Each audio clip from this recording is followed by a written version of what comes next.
So great communicators naturally become great leaders, and great leaders must be great communicators. And it really does go hand in hand.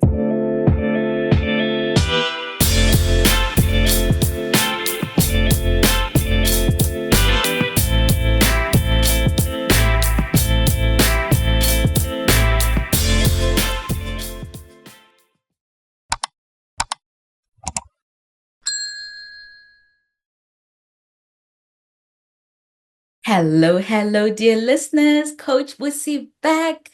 And today I have gone further than I have gone in a while. Today I bring someone from a different district, a different region, and I know you're going to have fun listening to DTM Susan as she joins us today. Welcome, DTM Susan. Welcome to Toast Talks with Coach Busi. How are you doing today? Doing fabulous. I'm excited to be here this morning, and I really want to appreciate you for the invitation. And I'm ready to have some fun. Yes, my kind of girl. Listen, I know that I've spoken to a lot of Toastmasters who I already have quite a bit of knowledge about them in the background. You, on the other hand, we met in these busy Toastmaster streets and we connected like Toastmasters do. Do you want to remind me, tell me more about yourself? And the listeners will be keen to know how far I've gone. I'm not in District 129 or District 74. I'm in District 47 today. Right. And District 47 encompasses Southeast Florida, and it includes the Bahamas. We are a district of over 140 clubs, over 2,500 members, and we continue to grow. And this year, I have the honor of being the district's club growth director. And it has been such an awesome experience because exactly like you said, I've been able to transmit the District 47 world and go across and meet many more Toastmasters, and that's been very exciting. Well, Susan, we hear a lot about the genesis stories of how people become Toastmasters. As always, I'm curious to know where where did the bug for Toastmasters bite you? Thank you for that question because it's actually maybe not the common story that you may hear.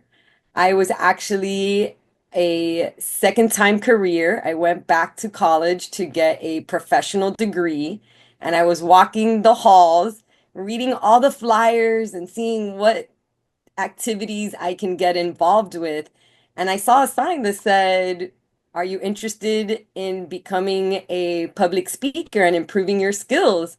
And I said, that spoke to me because it was definitely something that I felt called to and wanted to practice. And when I came to the meeting, I was amazed at the stories, at the people, at the camaraderie, and just the support system that was available. And I knew I could grow. And it's actually the leadership side that really grabbed my attention right away. And therefore, I feel that I may not be the typical story of fear of public speaking. I was attracted to leveling up, and I knew that Toastmasters delivered that once I went to those meetings, and I joined soon after that. And it's been a joyous ride now for over 10 years. Wow. Yes, 10 years is quite a span. Now, your DTM accolade, when did you manage to get that? How long did it take you to become a distinguished Toastmaster? I think I was doing the actions towards the Distinguished Toastmaster probably since the beginning unknowingly. And therefore, it was actually once one of my mentors really had me focus on what are the requirements? What have you done? And what are your goals? And how can you continue to achieve your goals and at the same time ride that Distinguished Toastmaster train? Love that. Now, you mentioned the way your mentors helped you asking you, what are your goals? That is a piece that I find a lot of people have missing. The people who drop off from the program normally do not have goals. Do you want to speak to the listeners about how important it is to be able to know why you have joined Toastmasters and what you want to get out of it? How did that help you? And I know you're in a career that you are using a lot of what you learn, the skills from Toastmasters. Just take us through that. Thank you. Yes, I am a goal-oriented person. It kind of is my guidepost. I'm also one of those individuals that will review the goal set, take action if I need to change course. And therefore, my suggestion to everyone is have that idea on your why, but you also need to fit in the review on the why. Because sometimes we do set goals, but we forget to know where and how far we've gotten since we set that goal. And sometimes when you are in the trenches trying to work towards a goal, you get so overwhelmed because there is work involved that you forget that original why. So I definitely think that it's important to recall your why. And for me, my why was really improving my communication skills in a career that I was going to be new in. I was going to be talking about new education material. I was going to have to educate not only patients, but also the community. And I wanted to be able to communicate effectively and also with prowls. And one of those achievements, once I graduated, I've had many opportunities to speak in the community, speak to my patients, and know that I am impacting not only their lives, but the community's lives. So it really just goes hand in hand, which was my original goal, was just to really have that confidence, have a place to practice the things I was going to say to them, and now all the way to really applying it and getting to see how that training has helped me in the place I am today. So it's been a beautiful journey, and I definitely feel that because I've achieved those goals, now I've gotten to set new goals for myself within the organization because I know much more on the things that Toastmasters has to offer. And I am a big believer that through leadership has been the biggest growth I've experienced, not only because it stretches you, also because now you're dealing with much more people, much more opportunities to use your communication skills and your leadership skills. I love that. You are so practical and so real. Everything that you're saying, I'm like, yes, tick, tick. Leadership, I think, is something that is not as highlighted when people think of Toastmasters. It's not like top of mind. People just think the public speaking side. I love that your story weighs in and speaks of the leadership side. Now, as a doctor, I think you're the second doctor I've had on the platform. And I'm tickled when people say, why would doctors need to have public speaking skills? For a doctor who says, look, I've already done my 7 years, I am tired, I don't want to learn anything else. What would you say to that doctor? I would say it's quite the opposite, where you are going to do more talking than you ever thought, and also more listening than you ever thought. And one of the other skills that I've learned in Toastmasters is actually active listening. And therefore, as a doctor, not only are you needing to be an effective communicator with diverse people, but you also have to be empathetic and be able to listen and capture the information that is being given to you. And therefore, my skills have elevated and been able to also include that active listening skill I'm practicing in Toastmasters and now practically using in my practice. I also feel that through leadership, I've been able to lead teams and lead different groups. I'm also very passionate about volunteering, and I'm involved with other organizations other than Toastmasters, where I get to exercise that skill as well, which has been very impactful. And I actually want to attribute one of our past international presidents when they spoke at the convention at when our district 47 actually hosted it in the Bahamas a few years back. I heard our president, Morag, say if you really want the opportunity to have lots of speaking opportunities, leadership will actually get you more opportunities to speak in front of people than any other role in Toastmasters. And that really clicked with me because I understood now that good leaders have to be good communicators. And good communicators naturally become great leaders. And when that just clicked for me in that way, I knew I was on the right track already. That is awesome. Say that again, Susan, about the great leaders. I need to really get that to sink in. So, great communicators naturally become great leaders, and great leaders must be great communicators. And it really does go hand in hand. Wow. Well, here's to you and I becoming greats because we are on this path. And the whole point of this podcast is for people to listen without being pressured into, we're not doing it for the numbers. I'm not here sitting and waiting and saying, oh, I need 7 signups for me to become, for my club to be in good standing. I am really just having this podcast for people to listen to authentic, genuine stories of how people have been helped. We have an investment in many things in life where we have to create nominal fees because we do have materials and we have opportunities that cost money. But what you put into Toastmasters, you're going to have 100 times fold. And I underestimate that because I know that through the years, my value that I've received has exponentially grown. And I don't see it as a monetary investment anymore. I actually see it more as a time investment.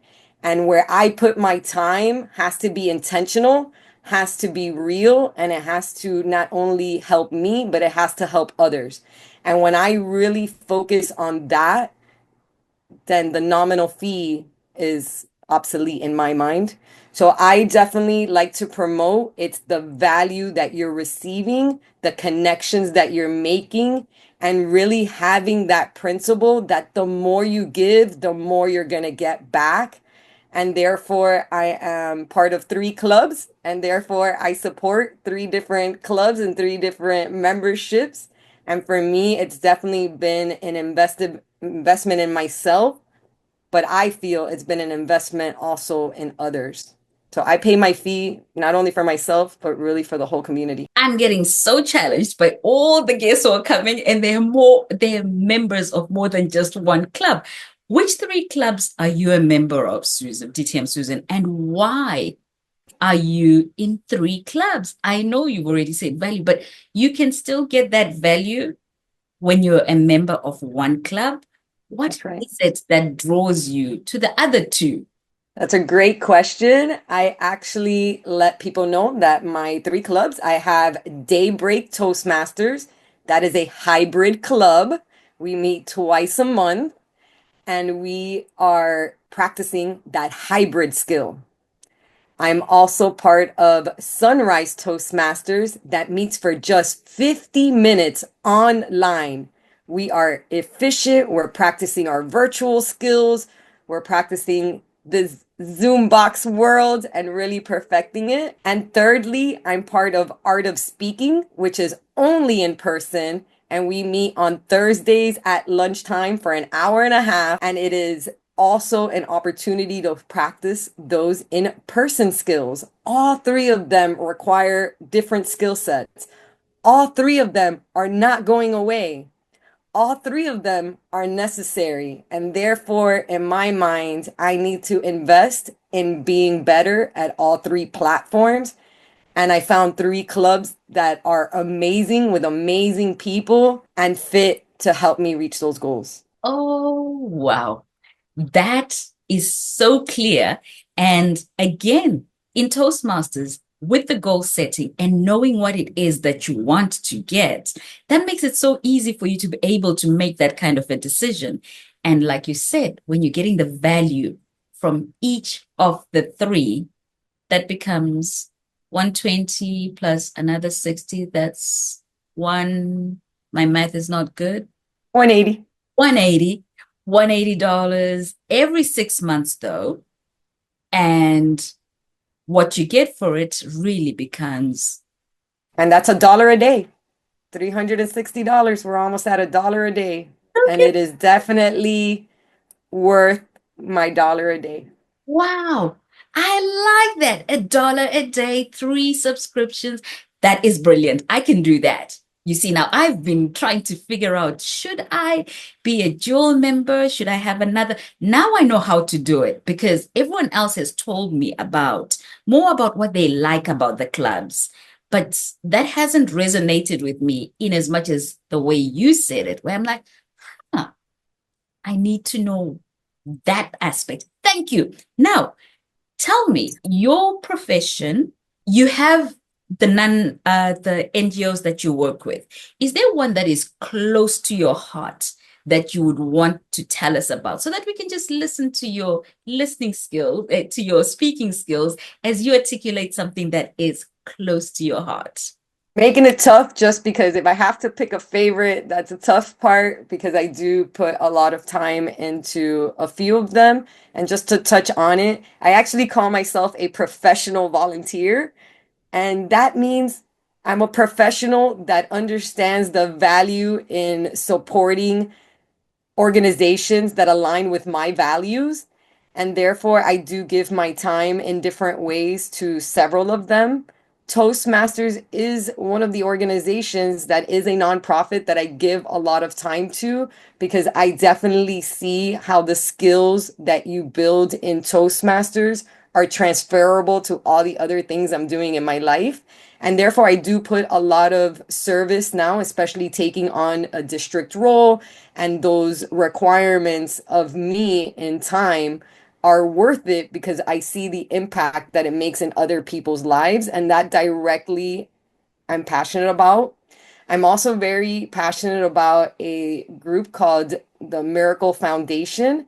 They're a nonprofit based in Texas, and they build orphanages in India, but not the typical orphanage. They set up women that unfortunately have lost their husband and now are not able to maybe return to the village they were in and lose some of that family connection and actually have those women placed in the orphanage so that these children can become part of a family pod and have that feeling of family.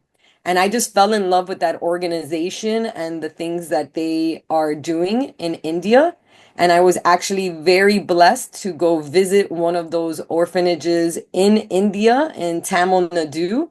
And that experience just opened my eyes to the way we are able to impact someone else's lives across the world.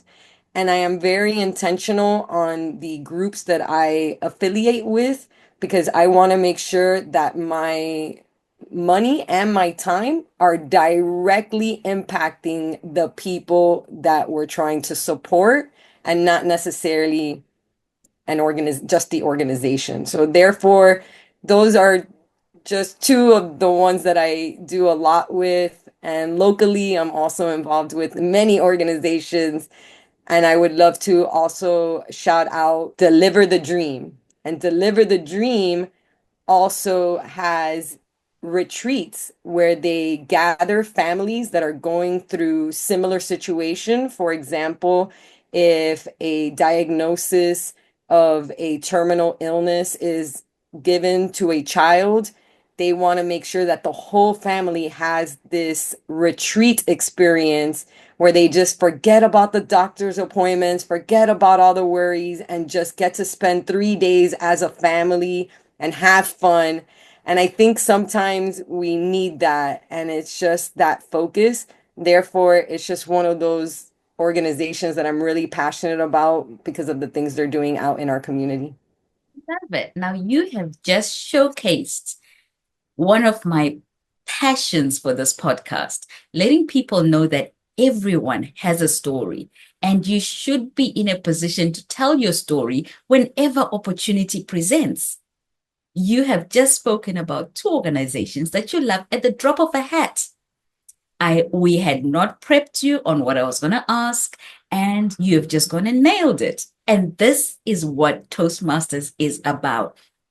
Each one of us has a dream, we have a vision, we have things we're passionate about.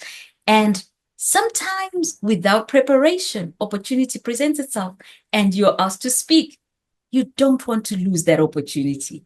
So thank you for taking what we would have called a table topic at the drop of a hat and letting us know how we do it in Toastmasters. What is your sweetest spot in Toastmasters as we begin to wind down? The smiles. I honestly thrive on that. I tell people all the time, I smile every time I walk into a Toastmasters meeting and I see all the smiling faces ready and even the smiles through the nerves. Because there are people that are nervous. And when I see that, then I try to be that friendly face to let them know it's okay. We're here to support you. And I leave with my smile and I also receive the smiles. And I definitely am very grateful for all those smiles throughout the years. Doesn't that just make the world warmer when people smile? And Toastmasters, that's that. I call this my happy place. Toastmasters is my sweet spot. It's my happy place. And definitely the smiles are a big part of that. Thank you very much, Susan. Is there anything that you would like to say that I have not asked about that you thought maybe, oh, if she asks this, I would like to talk about that? I'm going to give you 2, 3 minutes just to tell us something that is close to your heart. I think the closest thing to my heart, especially when it comes to the clubs and the members, is really no matter if people are there for a little time, a long time, or a lifelong time, I am grateful for each of those interactions. I'm grateful for all the lessons, all the stories that I get to hear from all of them. And it is amazing that yesterday I was at a conference event and I'm walking outside, and all of a sudden I start hearing, Dr. Susan, Dr. Susan. And it was a former Toastmasters member, excited to see me, wanted to share how Toastmasters had impacted them. The people around them, like, well, what's Toastmasters? I got to tell new people about Toastmasters. All of them are, I want to visit a club. I got to share my contact information. And it just really opened up my eyes that you never know how you've impacted someone, but there's definitely a ripple effect that continues to happen in my life. And I'm just grateful to be part of an organization that creates such a beautiful impact on so many people's lives. And I'm just grateful to be here today and for your time and for you putting on these kinds of events because that also shows what we learn in Toastmasters and how we can impact, how we can share, and how we can be a part of something so much bigger than ourselves. Wow, what a way to end this podcast. Dr. Susan, DTM Susan, thank you so much. I have had so much fun getting to know you better. And who knows, next convention, we might look each other up and I'll say, hey, now we get to give ourselves not just a virtual hug, but a full hug. And I'll be one of those, Dr. Susan, you were on Toast Talks with Coach Busi.